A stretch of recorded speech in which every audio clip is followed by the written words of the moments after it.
Hello students, welcome back in HORT 111 Fundamentals of Horticulture Lecture 20 Parthenocarpy, Polyembryony and Apomixis. In this lecture I will cover what is parthenocarpy, different types of parthenocarpy like vegetative, stimulative, stenospermocarpy, then introduction of seedlessness in fruits, what is polyembryony, horticultural significance of polyembryony, apomixis, types of apomixis, advantage and disadvantage of apomixis. इस lecture के अंदर अपने जो main topic है parthenocarpy उसको cover करेंगे, पर इसके साथ में कुछ छोटे छोटे दो टॉपिक और भी मैंने लिए, क्योंकि कई बार क्या होता है कि इनकी डेफिनेशन पूछी जाती है अपने सिलेबस के हिसाब से कि पोली एम्ब्रियोनी क्या है या फिर एपोमिक्सिस क्या है, उसे भी अपने इसी टॉपिक के अंदर कवर करेंगे। Let's start this topic, parthenocarpy and seedlessness. Parthenocarpy को सीडलेसनेस भी कह देते हैं, क्योंकि जो ज्यादातर पार्थेनोकार्पिक फ्रूट्स होते हैं वो बीज रहित होते हैं, पर हमेशा ऐसा हो जरूरी नहीं है। ठीक है। In the recent years, the consumer preference towards seedless fruits is increasing among the consumer. The seedless nature of certain fruits is due to the phenomena of parthenocarpy, which refers to the development of fruit without fertilization or even without the stimulus that come from the pollination. Parthenocarpic fruits are usually seedless, but need not be always. जो हाल के वर्ष हैं, जहाँ अभी जो चल रहा है, उस समय ज्यादातर जो उपभोक्ता है वो बीज रहित फलों को प्राथमिकता देते हैं। मतलब वो कंज्यूम करना चाहते हैं कि जिसमें बीज ना हो, ऐसे फलों को वो कंज्यूम करना चाहते हैं। मतलब अपने भी जाएं तो ये सोचते हैं कि जो वाटरमेलन है या फिर पपीता है वो बिना बीज उसमें बीज ना हो, या फिर अंगूर है, अपने अंगूर की जो किस्म ज्यादातर सिलेक्ट करते हैं, ये सोचेंगे कि उसमें बीज ना बने। ठीक है। जहाँ अपने अमरूद लेना जाते हैं, अमरूद के अंदर भी अगर बड़े बड़े मोटे मोटे हार्ड बीज होंगे तो वो खाने में दिक्कत आएगी। तो ज्यादातर जो भी कंज्यूमर है वो बीज रहित फल की तरफ उनका रुझान रहता है, प्राथमिकता रहती है कि बीज रहित फल हो। कुछ फलों में जो बीज रहित प्रकृति है वो अनिषेक फलन के कारण होती है। मतलब पार्थेनोकार्पी को हिंदी में अनिषेक फलन कहते हैं, बिना निषेचन के। ठीक है, अनिषेक फलन, बिना निषेचन के फल का बनना अनिषेक फलन। तो बीज रहित फल की जो प्रकृति है, इस घटना के कारण जो फल निषेचन के बिना फलों का विकास या परागन में आने वाली उत्तेजना के बिना भी फलों का विकास होता है, उसे पार्थेनोकार्पी कहते हैं। मतलब बिना निषेचन के या फिर जो पोलिनेशन के कारण कुछ हार्मोन रिलीज होते हैं, उसके कारण कुछ ओवेरी को प्रेरण मिलता है जिससे वो फूल जाती है, जब फल के रूप में विकसित हो जाती है। उसके बिना फल का जब बीज का फल का बनना वो अनिषेक फलन कहलाता है। ठीक है। बिना निषेचन के फलों का विकास, the development of fruits without fertilization is called parthenocarpy. अगर अपने ऐसे भी लिख सकते हैं डेफिनेशन में। ठीक है। तो बिना फल निषेचन के या फिर बिना किसी पोलिनेशन के फलों का विकास होना अपना जो अनिषेक फलन है इसको संदर्भित करता है। पार्थेनोकार्पिक फल आमतौर पर बीज रहित होते हैं। ज्यादातर जो फल हैं वो बीज रहित होते हैं, परंतु ऐसा हमेशा हो जरूरी नहीं, क्योंकि आपने आम की जो सिंधु वैरायटी है उसमें क्या होता है कि उसमें स्टेनोस्पर्मोकार्पिक टाइप की पार्थेनोकार्पी पाई जाती है। बीज की गुठली होती है पर बहुत ही छोटी होती है। ठीक है। ऐसे और भी अंगूर है, अंगूर के अंदर भी कई बार आपको बीज देखने को मिलेंगे, भले वो आपका क्या कहते हैं कि पार्थेनोकार्पी की हो।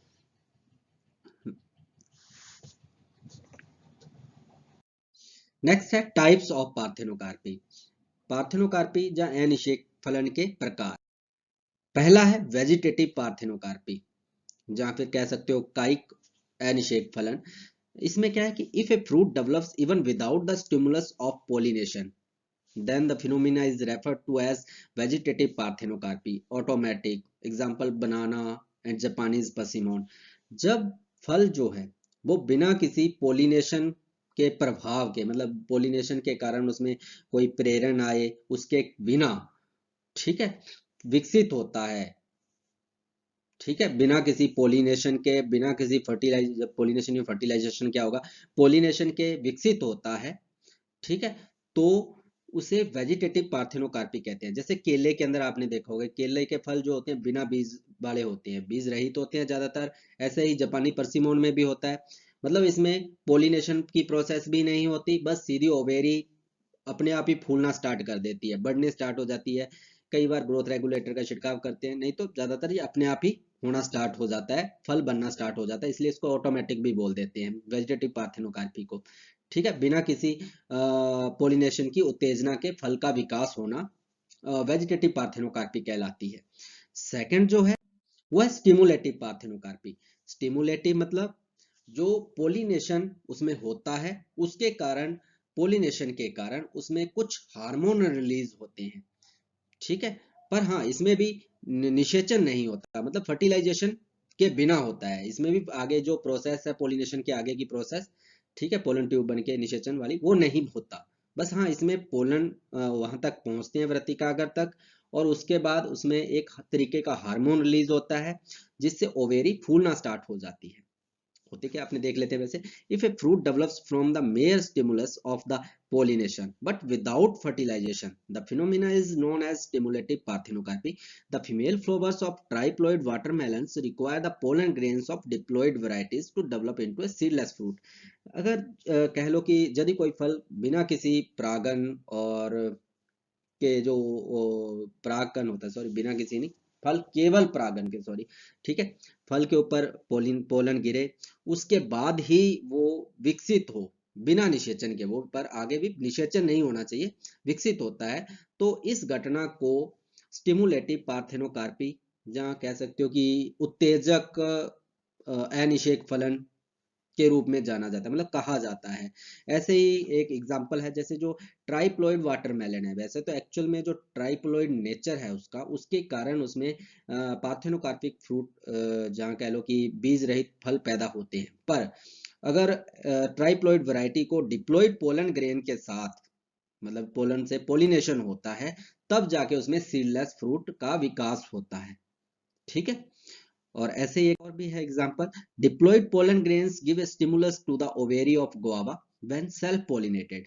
जो गुआवा है उसमें जब स्वपरागन होता है, डिप्लॉइड पराग कणों के, मतलब द्विगुणित जो पराग कण होते हैं, उनसे जब स्वपरागन होता है, उससे अंडाशय को एक प्रेरण मिलता है, उद्दीपन मिलता है, which result in the development of parthenocarpic fruit due to the stimulus provided by pollen hormones.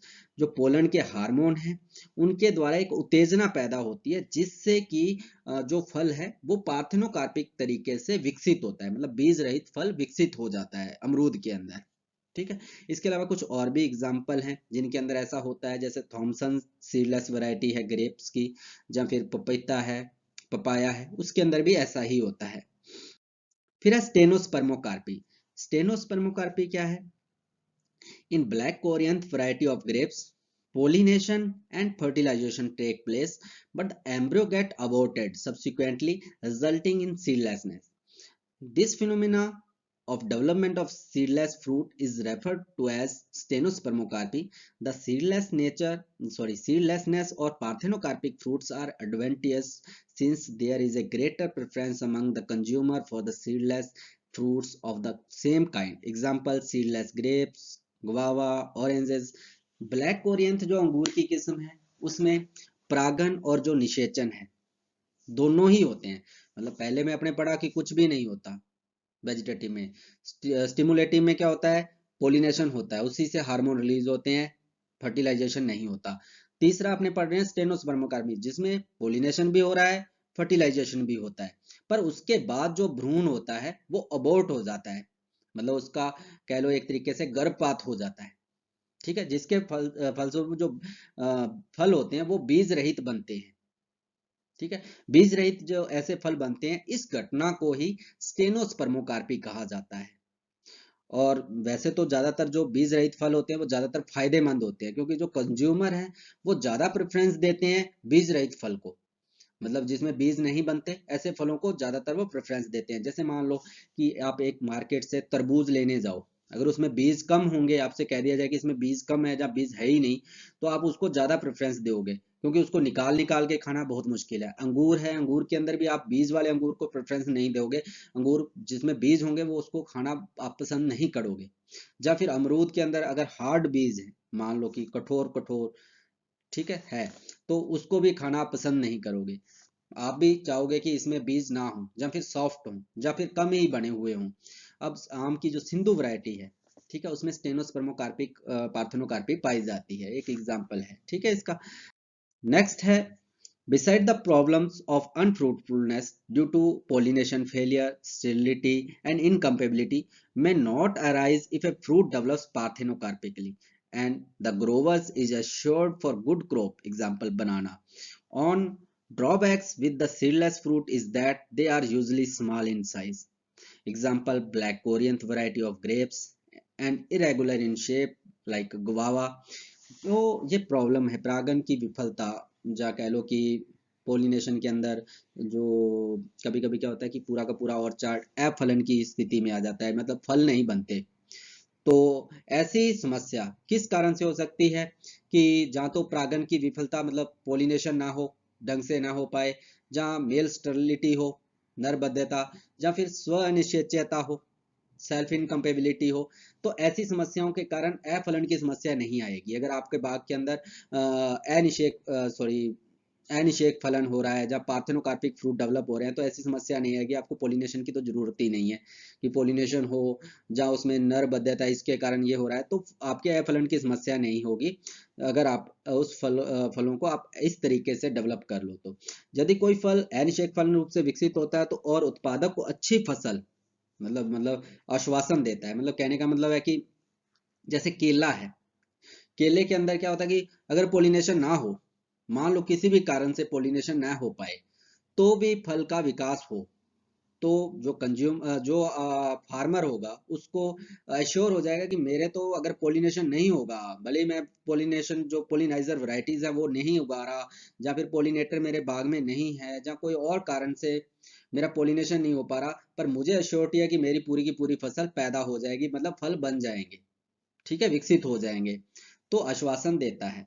बीज रहित फलों की एक कमी यह है, मतलब उसमें एक कमी भी है कि आमतौर पर जो फल होते हैं वो छोटे आकार के होते हैं। जैसे अंगूर की ब्लैक कोरियंथ वैरायटी है ना, इसमें ज्यादातर फल इसके छोटे होते हैं। और जो अनिषेक फलन के कारण गुआवा के जहाँ अमरूद जो है वो, उनका जो साइज होता है मतलब आकार शेप होती है वो इरेगुलर होती है, मतलब कह लो कि अनियमित होती है। जैसा गोल राउंड होना चाहिए वैसा राउंड नहीं होता, कभी किसी साइड से ऊंचा कभी नीचा, ऐसा होता है। ये ज्यादातर अनिषेक फलन के कारण होता है ऐसा, ठीक है। फिर है इंडक्शन ऑफ सीडलेसनेस इन फ्रूट्स, मतलब कह लो कि उसमें कैसे पैदा की जा सकती है बीज रहितता फलों के अंदर। पहला है यूज ऑफ ग्रोथ रेगुलेटर, भाई जो ग्रोथ रेगुलेटर है, वृद्धि नियामक है, उनका उपयोग करके।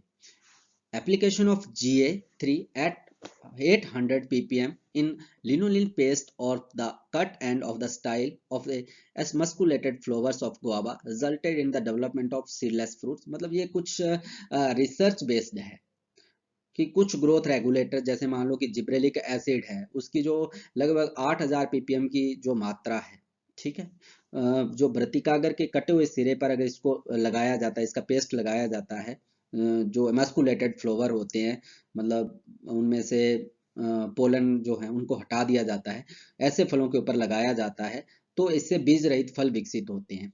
जब विकसित हुआ, कह लो कि भाई मतलब ये एक रिसर्च है। अब मैं एक सिंपल भाषा में बता दूं, अगर जिब्रेलिक एसिड का एक पेस्ट 800 ppm का पेस्ट बनाकर जो वृत्तिकागर है अमरूद की उसके ऊपर लगाया जाता है, तो इससे उसमें फल का विकास हो जाता है अनिषेक फलन के रूप में, मतलब कह लो कि पार्थेनोकार्पिक फल का विकास हो जाता है, ठीक है। ग्रोथ रेगुलेटर भी इस प्रकार सहायक हैं।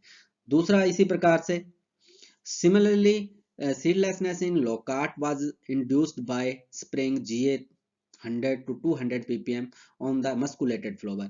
ऐसे ही जो लोकाट फल है इसके अंदर भी जिब्रेलिक एसिड का 100 से 200 ppm का अगर एमास्कुलेटेड फूल है, मतलब पोलन हटाए हुए ऐसे फूल के अंदर अपने इसका छिड़काव करते हैं, तो भी फल अनिषेक फलन या कह लो कि पार्थेनोकार्पिक फल का विकास हो जाता है। मतलब ये भी एक तरीके से जो इसकी लोकाट के अंदर भी ग्रोथ रेगुलेटर जिब्रेलिक एसिड सहायक होता है अनिषेक फलन के लिए। सेकंड है इसी में चेंजिंग द प्लोइडी लेवल, जो प्लोइडी लेवल है उसको आप चेंज करके भी कर सकते हो, ठीक है।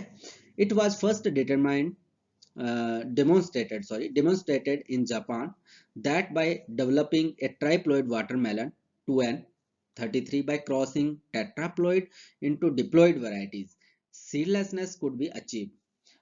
क्या हुआ कि सबसे पहले इसे जापान के अंदर मतलब इसे दिखाया गया, पहली बार जापान के अंदर टेट्राप्लॉइड और डिप्लॉइड किस्मों का क्रॉस करके एक ट्राइप्लॉइड तरबूज की किस्म विकसित की करके मतलब बीज रहित प्राप्त की गई, या कह लो कि एक तो चार गुणित, ठीक है, चार जिसमें चार सेट होते हैं गुणसूत्रों के टेट्राप्लॉइड, और उसके साथ में डिप्लॉइड जो किस्म है उन दोनों को क्रॉस करा के एक ट्राइप्लॉइड तरबूज की किस्म तैयार की जो कि बीज रहित थी।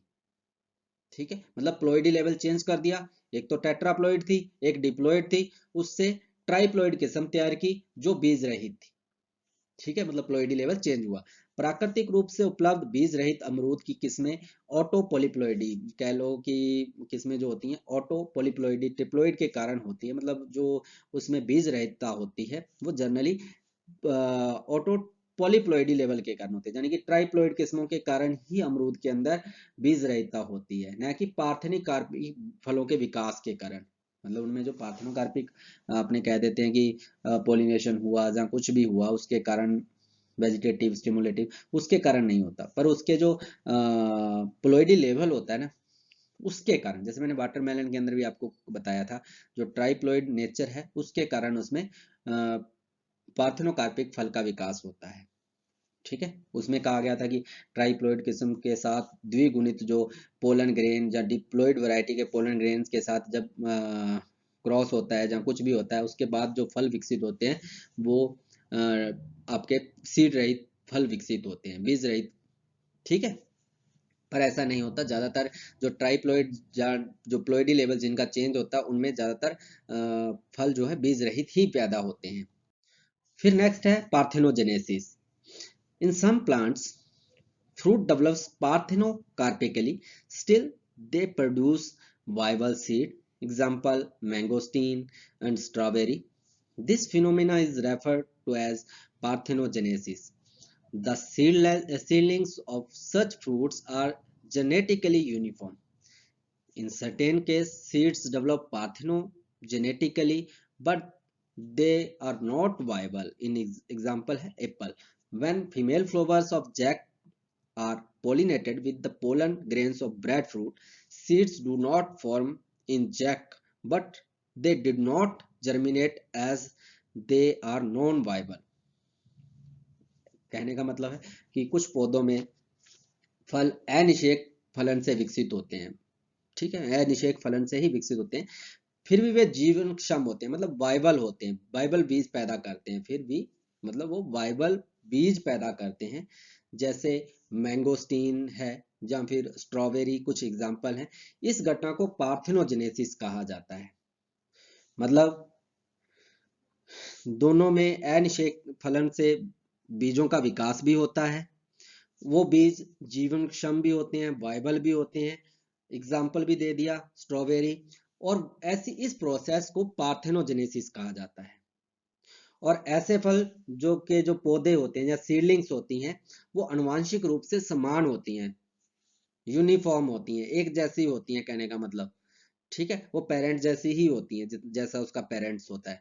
और कुछ मामलों में जो बीज अनिषेक फलन से विकसित होते हैं, मतलब मैंने यही कहा था कि अनिषेक फलन से या फिर पार्थेनोकार्पिक फल होते हैं वो जरूरी नहीं कि हमेशा ही बीज रहित हो, कुछ में बीज पैदा होते हैं, वो वाइबल भी होते हैं। ठीक है, इस घटना को पार्थेनोजेनेसिस कहा जाता है। और ऐसे जो इनसे बीज जो पैदा होते हैं उनको अगर बोया जाता है, उनसे जो पौधे तैयार होते हैं वो यूनिफॉर्म होते हैं, एक जैसे होते हैं, समान होते हैं। पर कुछ मामलों में क्या होते हैं कि बीज जो विकसित होते हैं वो जीवन क्षम नहीं होते, मतलब वाइबल नहीं होते, उगते नहीं है, अगर डाल दिए जाए जमीन में तो उगने लायक भी नहीं होते और उगते भी नहीं है। एग्जाम्पल जैसे सेब।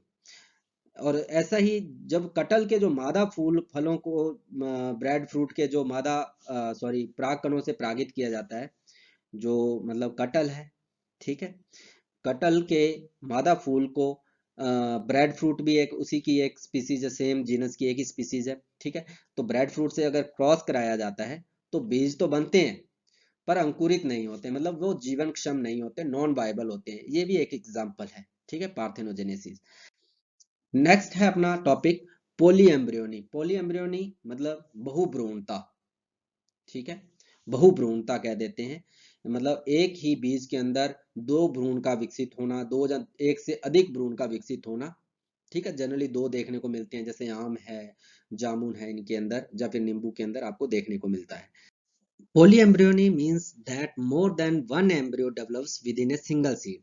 It is also known as adventitious embryony, nuclear embryony, or nuclear budding. Polyembryony can develop from several distinct causes, specific cells in the nucleus, or sometimes the incubation have embryos. Generally, these embryos have same genotype as the parental plants and are apomictics. जो बहुभ्रूणता है, इसका क्या मतलब होता है कि एक ही बीज के भीतर अधिक जहाँ एक से अधिक भ्रूण का विकसित होना, मतलब एक से ज्यादा भ्रूण का विकसित होना, यानी कि इसको उगाएंगे तो इससे दो या तीन पौधों का विकास होगा। जैसे आम के अंदर कई बार देखोगे गुठली उगाई, उससे दो या तीन पौधे निकले आते हैं, नींबू के अंदर भी ऐसा ही देखने को मिलता है, ठीक है, एक ही बीज के अंदर दो भ्रूण का पाया जाना। इसे एडवेंटियस एम्ब्रियोनी भी बोल देते हैं, न्यूक्लियर एम्ब्रियोनी भी बोल देते हैं, न्यूक्लियर बडिंग भी बोल देते हैं, ठीक है। बहुभ्रूणता के जो कारण है वो अलग अलग रूप से विकसित हो सकती है, मतलब बहुत से कारणों से विकसित हो सकती है। जो केंद्रक या फिर कभी कभी जो आवरण की विशिष्ट कोशिकाएं होती है उसमें भ्रूण होता है, मतलब उसमें एक भ्रूण पाया जाता है, ठीक है। आनुवांशिक रूप से इन भ्रूणों में पैतृक जैसे ही गुण पाया जाता है, मतलब सेम जीनोटाइप पाया जाता है, तो गुण भी सेम पाए जाते हैं, और ये अपने आप में एपोमिक्टिक कहलाते हैं, मतलब जितने भी पौधे विकसित होंगे वो एपोमिक्टिक होंगे, एक जैसे होंगे, ठीक है। Adventitious embryony occurs in many plant species, but is most common in citrus and mango.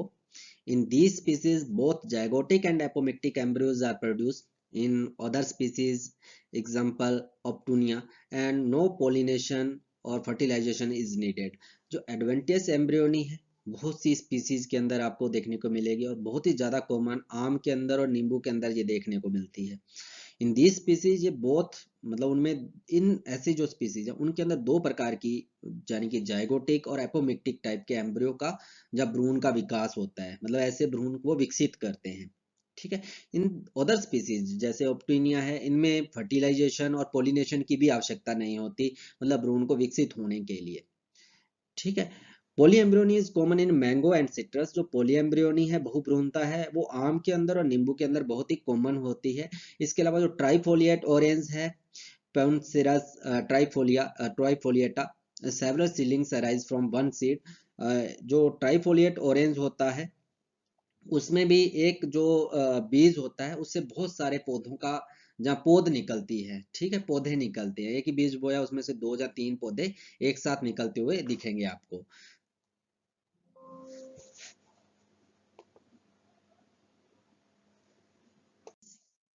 Of these seedlings, one seedlings, usually the weakest, may be sexual, and the others arise automatically from cells in the nucleus, which are diploid copies of the mother plant. जो ऐसे seedlings होते हैं, मतलब उसमें से ट्राइफोलेट के अंदर दो तीन निकलती है, उसमें क्या होता है कि जो सीडलिंग्स होते हैं उसमें से एक तो जो लैंगिक तरीके से, जहाँ कह लो कि जिनके अंदर फ्यूजन हुआ मेल और फीमेल का, उससे जो तैयार हुई, एक ऐसी कमजोर होगी। इसके साथ में जो दूसरी होंगी वो एपोमिक्टिकली जो डेवलप होंगी कोशिकाओं से, केंद्र की कोशिकाओं से वो होंगी, और वो बिल्कुल मदर प्लांट की कॉपी होंगी, मतलब क्लोन होंगी, मदर प्लांट जैसे ही उसके जीनोटाइप होंगे, ठीक। Horticulture significance of polyembryony. Horticultural significance क्या है पोलीएम्ब्रियोनी का, वो अपने इसके अंदर कवर करेंगे। Nuclear seedlings in citrus are completely free from viruses because the embryo sac and adjoining tissues are impregnated at flowering time, and some unknown powerful substances which kills all the viruses. For immediate requirement of planting material, development of nuclear plants is the quickest and easiest method. The major possibilities and horticulture of applications of polyembryonies are जो nuclear seedlings होती हैं, ठीक है, मतलब apomictic रूप से, sorry, पॉलीएम्ब्रियोनिक रूप से जो विकसित होती हैं, न्यूक्लियर होती हैं, केंद्रक से डेवलप होती हैं, वो पूरी तरह से जो वायरस मुक्त होती हैं, क्योंकि पुष्पन के समय जब भ्रूण की थैली जहाँ उसके जो आसपास के उत्तक होते हैं, जो गर्भधारण होता है उस समय उनमें कुछ कह लो कि अननोन सब्सटेंसेस, जहाँ कह लो कि पदार्थ, शक्तिशाली पदार्थ बनते हैं जो वहां पे जितने भी वायरस होते हैं उनको मार देते हैं। ठीक है, मतलब जब पुष्पन होता है उसके बाद गर्भधारण की प्रोसेस होती है उस समय, ठीक है, उस समय भ्रूण की थैली के पास में कुछ शक्तिशाली अज्ञात पदार्थ भी रिलीज होते हैं जो जितने भी वायरस होते हैं उनको मार देते हैं, जिससे पौधे वायरस मुक्त हो जाते हैं। रोपण सामग्री जो होती है, पौध प्लांटिंग मटेरियल, उसकी अगर अपने को तत्काल आवश्यकता, कह लो जल्दी जल्दी अपने को आवश्यकता है, तो केंद्रीय की जो लाइनें होती हैं, न्यूक्लियर लाइंस, वो सबसे तेज मेथड होता है पौधे तैयार करने का, या फिर सबसे आसान तरीका होता है पौधे तैयार करने का। बहुभ्रूणता के प्रमुख संभावित बागवानी में अनुप्रयोग क्या है, वो अपने पहला है nuclear seedlings are two type seedlings. जो न्यूक्लियर सीडलिंग्स होती हैं वो 70 प्रकार के पौधे होते हैं, मतलब बिल्कुल आइडेंटिकल कह लो, जब उनका जीनोटाइप जो होता है बिल्कुल पेरेंट प्लांट जैसा होता है, टू टाइप होते हैं। ठीक है, जैसे अपने अलैंगिक पौधे अलैंगिक जनन से पौधे तैयार करते हैं, सेम इसमें भी टू टाइप पौधे तैयार होते हैं। दूसरा है such seedlings are genetically uniform and can be used as virus free rootstock। और जो ऐसे पौधे होते हैं आनुवांशिक रूप से एक समान होते हैं, जेनेटिकली यूनिफॉर्म होते हैं, आनुवांशिक रूप से समान होते हैं, और वायरस मुक्त मूल ग्रंथ के रूप में इनका इस्तेमाल किया जा सकता है, मतलब इनको वायरस फ्री रूट स्टॉक के रूप में यूज किया जा सकता है।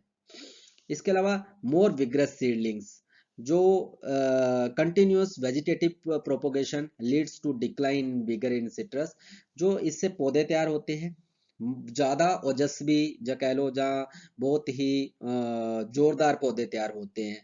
जब अपने कंटिन्यू वेजिटेटिव पौधों को तैयार करते जाते हैं तो इससे क्या होता है कि जैसे नींबू के अंदर जो इसकी ओज होती है वो गिर जाती है या नीचे आ जाती है, कम होना स्टार्ट हो जाती है, मतलब पौधे कमजोर होना स्टार्ट हो जाते हैं, ओजस्वी नहीं रहते।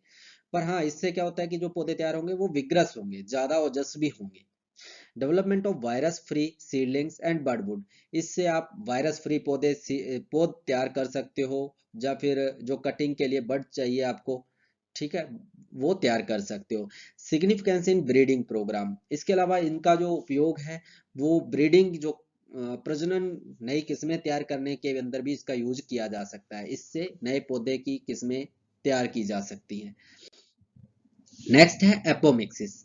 एपोमिक्सिस अपने अभी पढ़ा था अनिषेक फलन, ठीक है पहले, उसके बाद बहुभ्रूणता। अब एपोमिक्सिस मतलब होता है असंग जनन, ठीक है। Winkler 1908 defined apomixis as the substitutional for sexual reproduction or another asexual reproductive process that does not involve nuclear or cellular fusion, that is fertilization. It was the first reported by Leeuwenhoek as early as 1790 in citrus seeds. Apomixis is widely distributed among higher plants. More than 300 species belonging to 35 families are apomictic. It is most common in Gramineae, Compositae, Rosaceae and Rutaceae. Among the major cereal, maize, wheat and pearl millets have apomictic relatives. जो Winkler है उसने 1908 में असंग जनन को बताया कि लैंगिक जनन या फिर अलैंगिक जनन जो प्रक्रिया के प्रतिस्थापन के रूप में परिभाषित किया था। मतलब उसने कहा कि जो लैंगिक जनन है और अलैंगिक जनन है उसका प्रतिस्थापन है, मतलब उसको प्रतिस्थापन कहा, ठीक है, जिसे जिसमें न्यूक्लियर और या कोई कोशिका संलयन यानी कि निषेचन शामिल नहीं है, मतलब उसमें ना तो न्यूक्लियर का जो केंद्रक है उसका फ्यूजन होता है, ना कोशिका का कोई फ्यूजन होता है। यह पहली बार सिट्रस के बीजों में, मतलब इसे सबसे पहले सिट्रस के बीजों में ल्यूवेनहॉक ने 1719 के अंदर जब जो 1719 की शुरुआत है तब इसको रिपोर्ट किया था, मतलब सबसे पहले उसने कहा था, इसे देखा था। इसके अलावा असंजनन जो है उच्च जो पौधे हैं उनमें व्यापक रूप से मतलब विकसित होता है, मतलब वितरित होता है, मिलता है, ठीक है। लगभग जो 35 फैमिलीज हैं उनके लगभग 300 प्रजातियों के अंदर असंजनित मतलब पाए जाते हैं, असंग जनन है। जैसे कुछ मेजर फैमिलीज हैं जैसे ग्रेमिनी, कंपोजिटी, रोजेसी, रूटेसी, ये सबसे ज्यादा आम पाया जाता है। जहाँ इसके अलावा कुछ अनाज जैसे मक्का, गेहूं या फिर बाजरा है, उनके जो रिश्तेदार हैं वो भी अपोमिक्टिक हैं, मतलब असंग जनित हैं। ठीक है, उनके जो कुछ रिलेटिव हैं, यानी कि ऐसे कुछ रिलेटिव स्पीसीज या प्रजातियां हैं वो एपोमिक्टिक हैं। In some species of plants, an embryo develops from the diploid cells of the seed and not as a result of fertilization between ovule and pollination. This type of reproduction is known as apomixis, and the seedlings produced in this manner are known as apomictics. Apomictic seedlings are identical to the mother plant and similar to plants raised by other vegetative means because such plants have the same genetic makeup as of the mother plant. कुछ जो पौधे की प्रजातियां हैं उनमें जो भ्रूण है, जहाँ एक भ्रूण जो होता है वो बीज द्विगुणित कोशिका से विकसित होता है।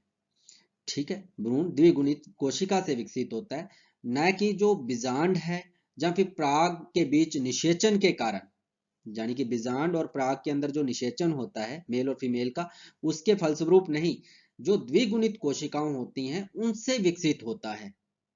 ठीक है, इस प्रकार के प्रजनन को असंग जनन कहा जाता है, मतलब असंग जनन या फिर एपोमिक्सिस कहा जाता है। द्विगुणित कोशिका से भ्रूण का विकास होना, न कि इसमें पोलिनेशन कह लो, जो सॉरी पोलिनेशन, फर्टिलाइजेशन वाली जो प्रोसेस है, यानी कि बीज बीजांड और जो पोलन है उनका जो मिलाप होता है, उसके जो निषेचन होता है उसके बिना।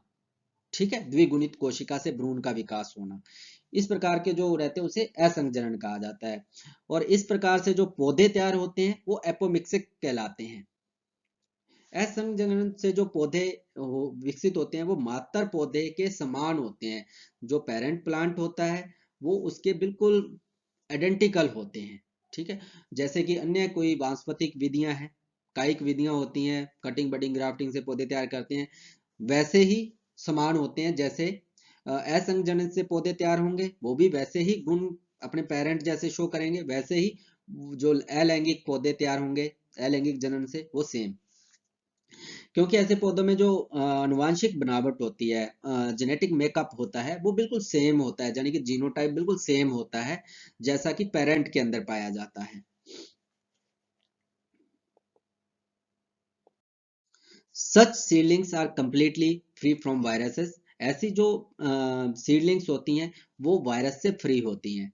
Plants that produce only apomictics embryos are and are known as obligate apomictic, and those which produce both apomictic and sexual seedlings are called facultative apomixis।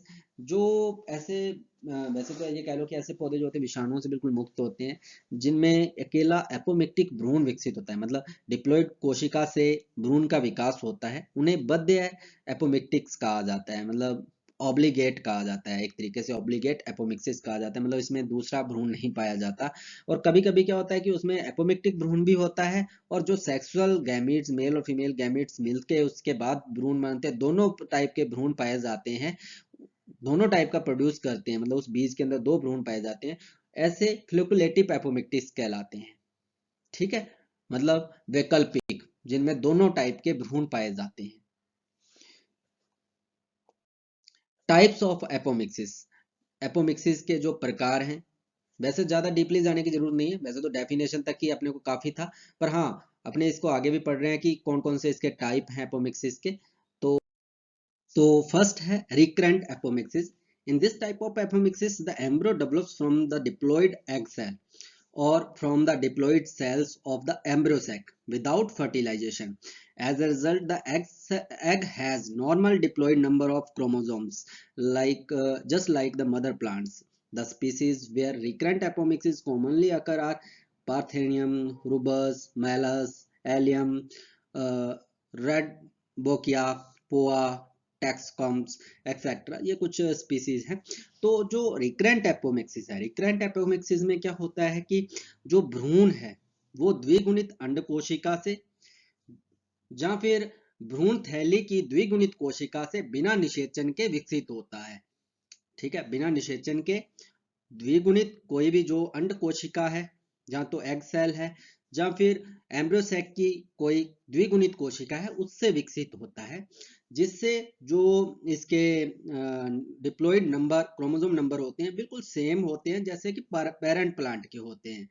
तो इससे कुछ जो स्पीसीज जिनमें एपोमिक्स रिकरेंट एपोमिक्सिस कॉमनली पाया जाता है वो है पार्थेनियम, रूबस, मैलस स्पीसीज है, या फिर एलियम, या फिर रुडबेकिया, पोआ, या फिर टॉर्केस्कम आदि जो प्रजातियां हैं इनमें ज्यादातर रिकरेंट एपोमिक्सिस पाया जाता है।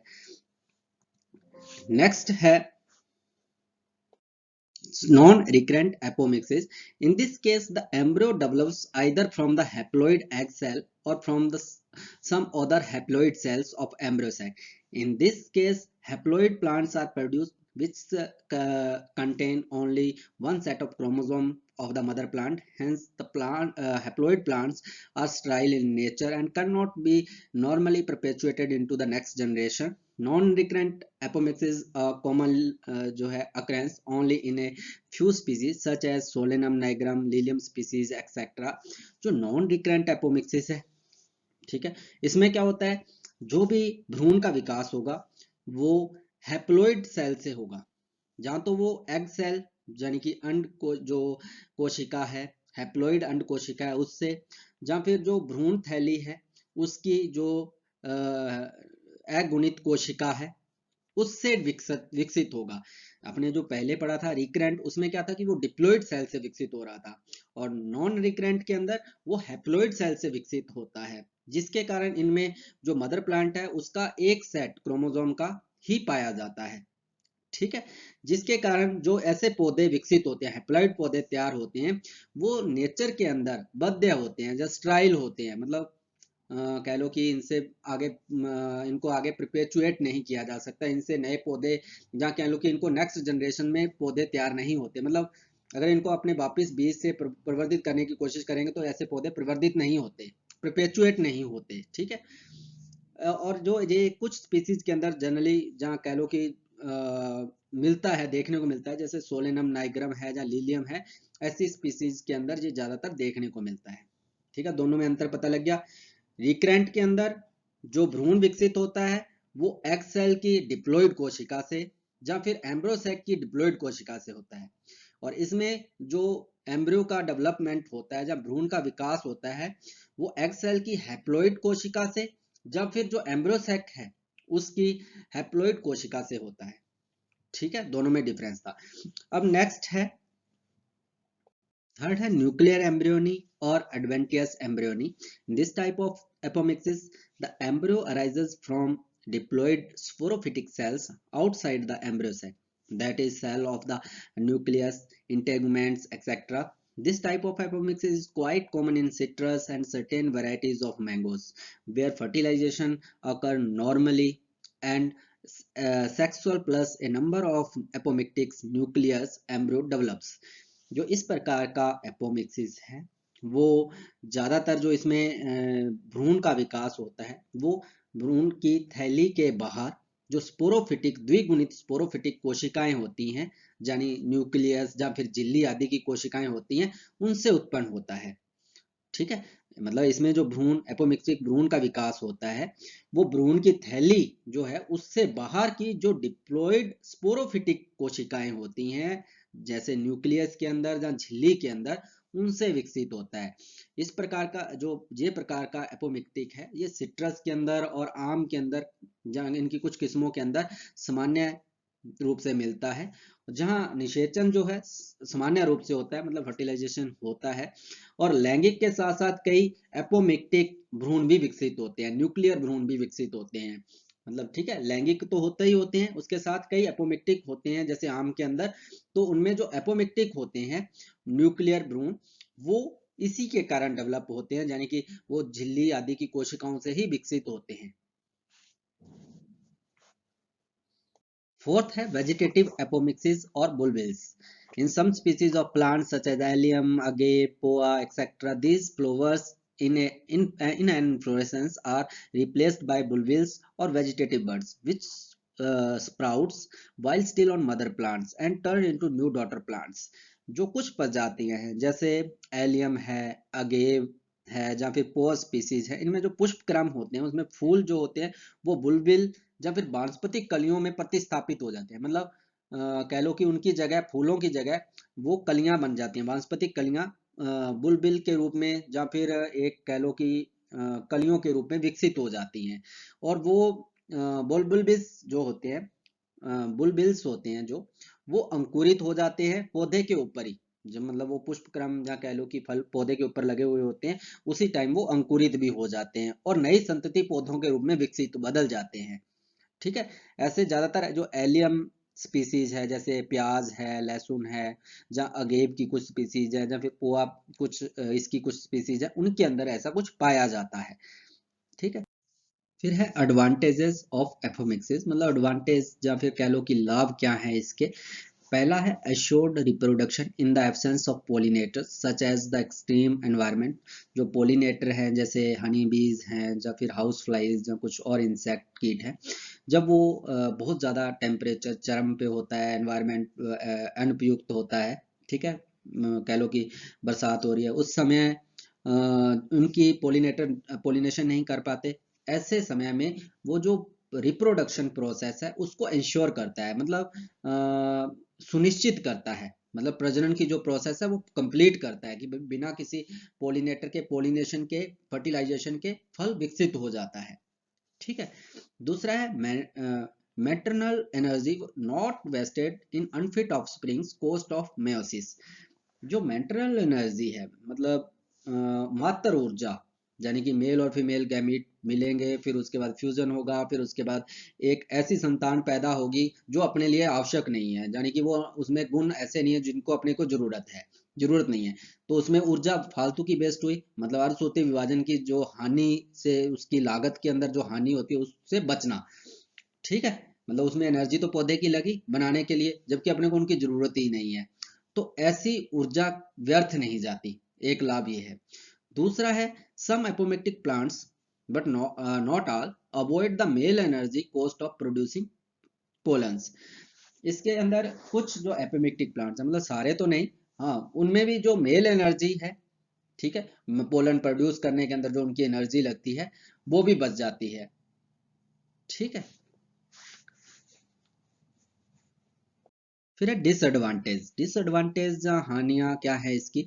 Can not control accumulation of deleterious genetic mutations. जो हानिकारक उत्परिवर्तन, अनुवांशिक उत्परिवर्तन होते हैं, उनके संचय को रोका नहीं जा सकता, मतलब नियंत्रित नहीं कर सकते अपने इससे। ठीक है। जो अनुवांशिक उत्परिवर्तन होते हैं उनको अपने रोक नहीं सकते। सेकंड है इसमें usually restrict to narrow ecological niches, lack ability to adapt to changing environment. इसमें क्या होता है कि आमतौर पर जो संकीर्ण परिस्थिति क्षेत्र होते हैं, मतलब जो चेंज होता रहता है, प्रवेश बदलता रहता है, ऐसे अनुकूलन जो होते हैं उनके अभाव होता है ऐसे पौधों के अंदर। ठीक है। मतलब जो पौधे डेवलप होंगे उनमें बदलते मौसम या बदलते परिवेश के हिसाब से उनके अनुकूल होने की जो क्षमता होती है उसका अभाव होता है। Thank you.